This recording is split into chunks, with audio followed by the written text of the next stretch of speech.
Bruce Lee. It's going to be the 50th anniversary, and it's going to be a demonstration by Jeet Kune Do.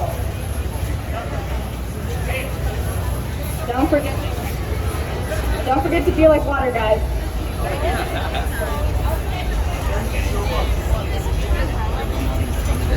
Good afternoon, everyone. My name is Derek. I'm from San Francisco, born and raised. Which actually happens to be where Bruce Lee was born, way back in 1940. I'm just a couple years younger than that. We are in town mostly for a Jeet Kune Do seminar that we had yesterday in Vernon Hills at the invitation of our friend Tony. And our instructor, Tommy Carruthers, is one of the leading JKD guys in the world, in my opinion. And unfortunately, he was due to be here, but he couldn't, unforeseen circumstances. So we are here to kind of represent, give you an idea of what JKD is. Bruce Lee started, as you know, he was a child actor, but he got into martial arts at a very young age. Started out with Wing Chun. Everybody knows who Ip Man is by now.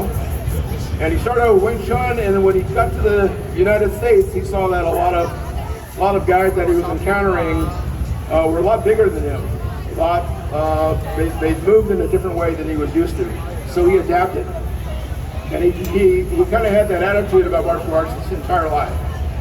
He's only 5'7.5", maybe 140 pounds at the most. And so he had to be really quick, and he had to be really powerful, and he had to be really fast. And if he had a confrontation, he had to get it over with really fast. So the difference between JKD and what you might see as traditional martial arts is that everything is streamlined. It's meant to fit the principles of simplicity, directness, and effectiveness. It's got to be simple. Your motor skills, simple motor skills, it's got to be direct. And if it's not effective, then what good is it? So everything he did was centered around those principles, and that's what we all fell in love with. That's kind of our image of what a fighting martial art should be. It's different than the movies. There's no posing. There's not a lot of circular movement, not a lot of flash. It's very simple, but very effective, as you'll see. This is John Paul, JP, from Mississippi. That's Keon, his student, and as you met, Tony. So the first thing we're going to do is, Tony's going to do a Wing Chun form, kind of showing you where Bruce started. And Wing Chun is it's all about center line. See, all his moves are moving toward the center.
With martial arts, kata, or forms, or sets, as we used to call them in Kung Fu, you're typically fighting an imaginary opponent or opponents. This one is all about structure. It's all about how the arms come out to block, to attack. But you notice his posture. It was very kind of static. JKD is very free flowing. You're moving, you're adapting. Whatever comes, you'll see instead of blocking in two motions, you block in one. You attack and you defend simultaneously.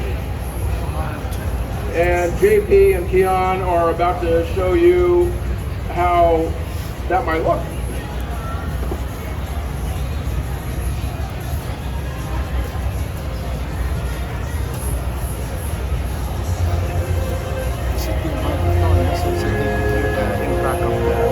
Oh yeah, it's moving good, yeah. Hi everybody. So basically what Tony just demonstrated for you guys was Wing Chun, and it's a close range martial art. Well, if you know anything about Bruce Lee, he was a very confident guy. So he was always willing to test out his martial art skills and try to improve. And so he ran across a lot of different martial artists, people with very high skill, because he was trying to be the best. And so he would train with other martial artists to kind of find out better ways to do things. And one guy he ran into was a Choi Lee Fat guy. And that martial art is very circular. There's a lot of like spinning top type motions. So it's a lot of like swinging. Well, Bruce tried to go in with his Wing Chun and stick to him and straight punch him. But he couldn't stick to the guy because he was spinning around like a top. So all of his punches were like a kind of like a tornado type thing, like spinning like a spinning top. So he couldn't stick to him. So he nearly got punched because he couldn't stick to the guy and then punch him. And he told his first student and instructor, I'm not going to do that anymore because it's very unsafe. And if you're talking about real fighting, as it is, you can't take chances in being punched because you don't know how powerful the person is, how fast they are, how skillful they are. They might catch you before you're ready. So therefore, he started to change his method. And what he decided to do was, instead of being pretty close to someone, instead of being this distance, he decided to move the distance back because at this distance it's very unsafe. So I'm going to show you something called reaction lag time, just to kind of give you an idea why he moved the distance back.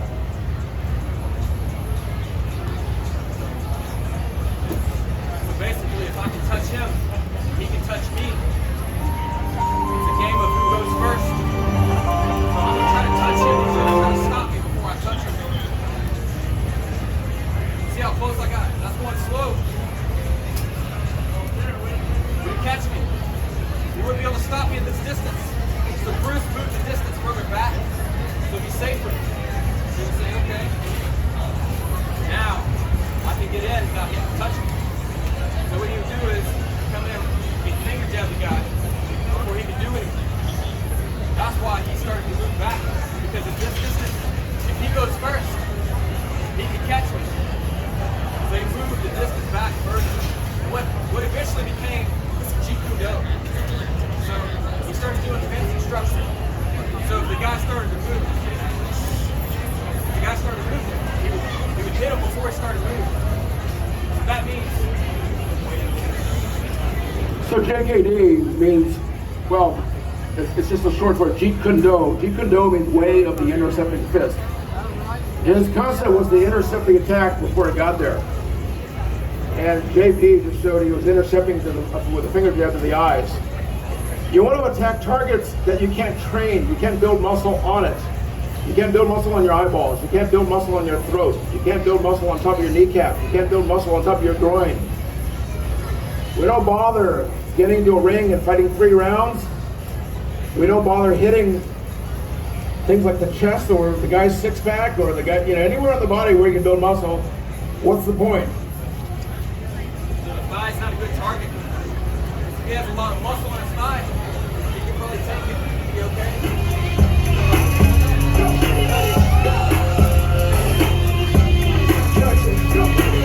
Blow dripping that X, riding with the flow now, try the new mix.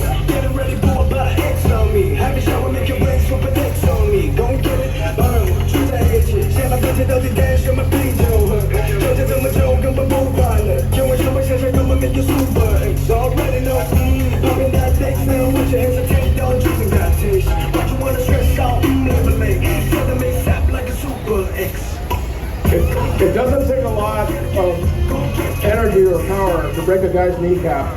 Kneecap is just this covering over your knee ligaments, and under a certain amount of pounds of pressure, it'll break or it'll dislodge. You can't walk, you can't fight. You can't see, you can't fight.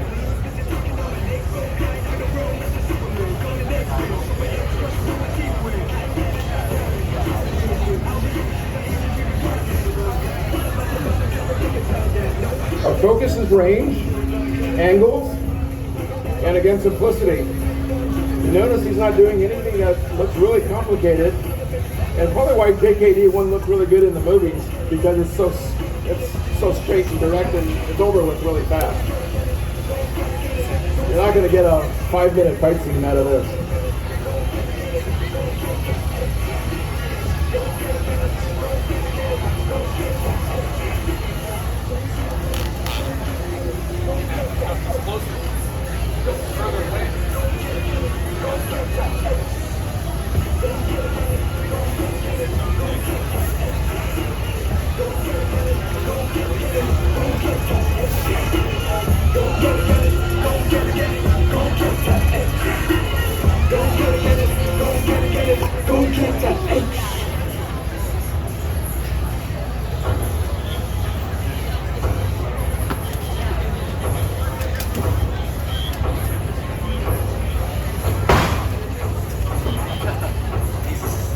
When you get a guy down, which is what we try to do as fast as we can, whether you do it with trips or takedowns, you're going to stomp on the guy's ligaments. You're going to stomp on his knee, his ankle, his wrist, anything so he doesn't get back up and chase you and try to hit you. You notice that none of my movements started in a stance. Most people think that in a real situation, the guy's going to let you get into a stance. So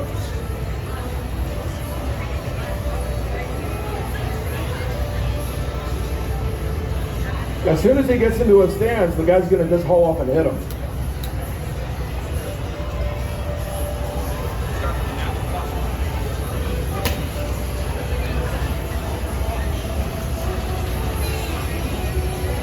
The kind of natural stances that JB was just doing, those are actually Bruce Lee's favorite stances. Whenever he felt any kind of a threat, he wouldn't get into his movie pose. He wouldn't do that. He would kind of go like this. Or he'd do this.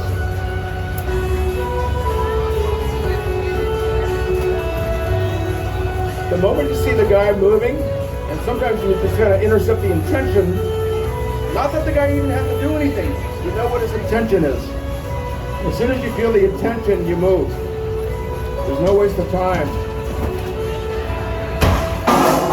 That could be the back of the neck, could be his elbow, could be his wrist.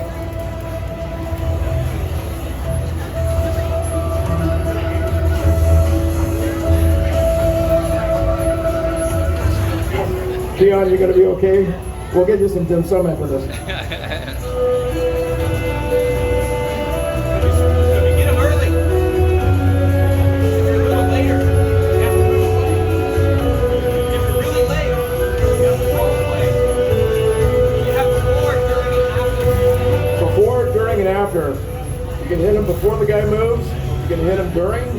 You can hit him after he moves if you're running a little late. This covers everything that you need to know. There's also concepts of high and low. And it's all in there. Yeah, how he just kicked him in the knee.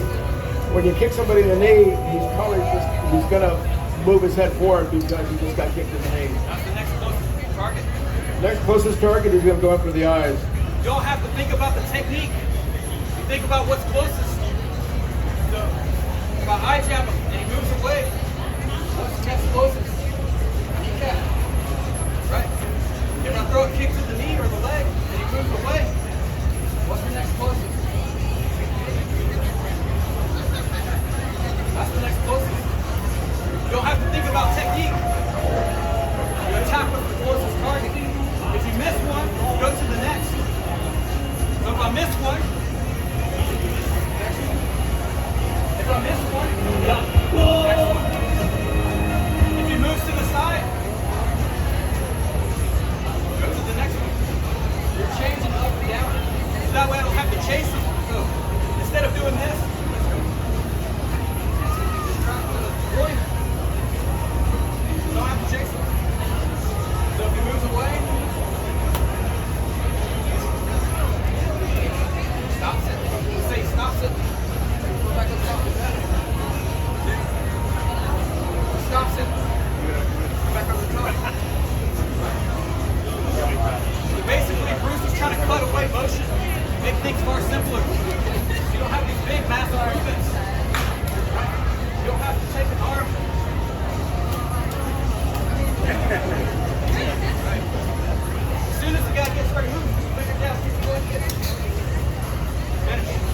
Now, if Keon were to grab JP's arm, just grab his arm. There's in traditional martial arts, there are all kinds of ways to get around it, right? Get around it. Bruce would just do this. He'd grab his arm, instep, just stomping his instep. And I'm not just saying tickle his instep with your foot. Like that, right on us, right there. If that doesn't work, hammer fist right to the groin. Or if this is tight, let's say the bigger guy is tight. Yep, it's very simple. There are no, complicated maneuvers. If you have a little bit of slack here, roll it over, hit him with not good. Do it this way. See the next one. There's the next one. Let them think about it. Right there. There's the next one. Right? And so that would be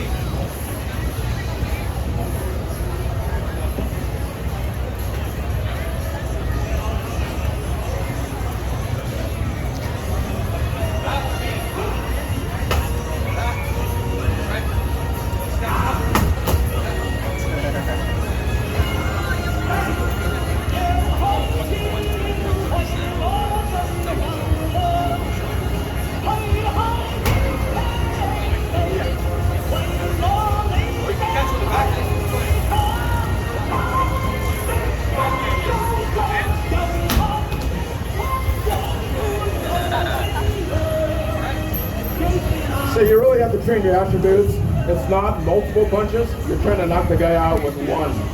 And so you really have to practice a lot. I don't want to have to fight this guy. Yeah. It's not a dance. It's not, you're not going to... You don't want to waste all your energy. Right. Efficiency.